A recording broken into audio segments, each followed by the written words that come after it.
आप देख रहे हैं हमारा खास पॉडकास्ट शो जागो मनुष्य।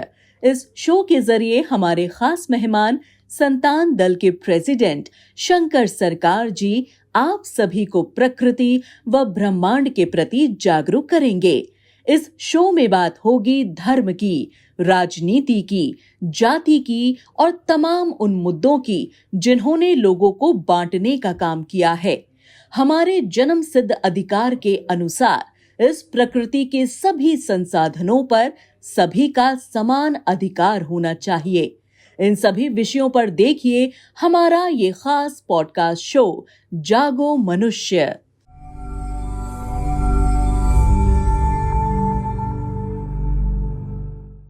राम नारायण राम।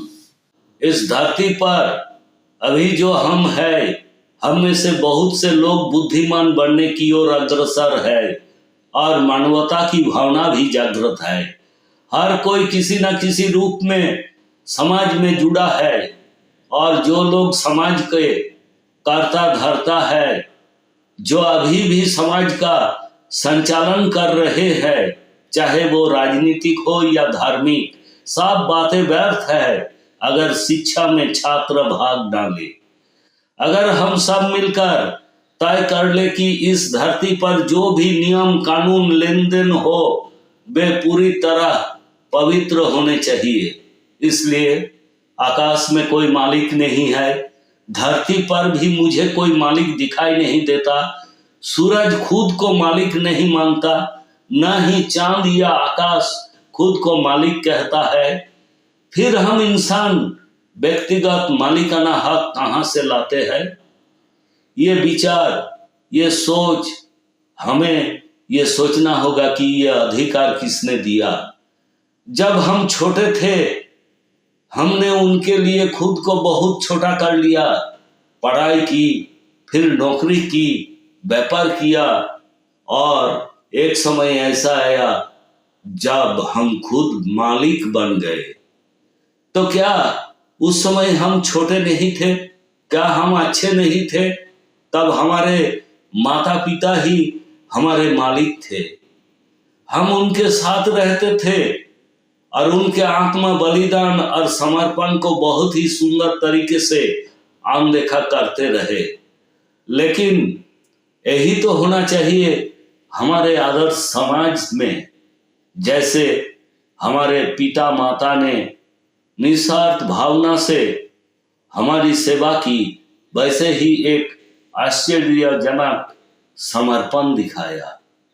हमें ये समझना होगा कि जब कोई पिता माता जैसे लोग हमारे जीवन के मूल स्थान को जानते हुए भी मालिक बन जाते हैं, तो उस समय व्यक्तिगत स्वामित्व नहीं रहना चाहिए। तब तो पिता माता की तरह राज्य को भी हमारा मार्गदर्शक बन जाना चाहिए।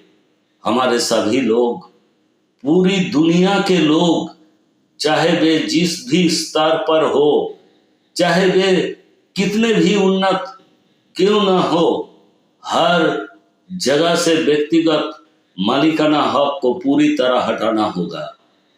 और मनुष्य द्वारा बनाए गए जो धर्म का भय है, धर्म की उत्तेजना है, धर्म को लेकर जो संघर्ष, शोषण और व्यापार किया जाता है, उसे भी बंद करना होगा।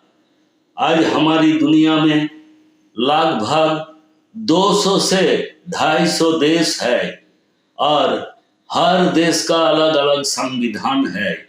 ये जो मानव निर्मित संविधान है, इन्हें भी समाप्त कर देना होगा और इनके स्थान पर 100% प्राकृतिक संविधान को पूरी दुनिया के हर देश में लागू करवाना और प्रभावी बनाना होगा।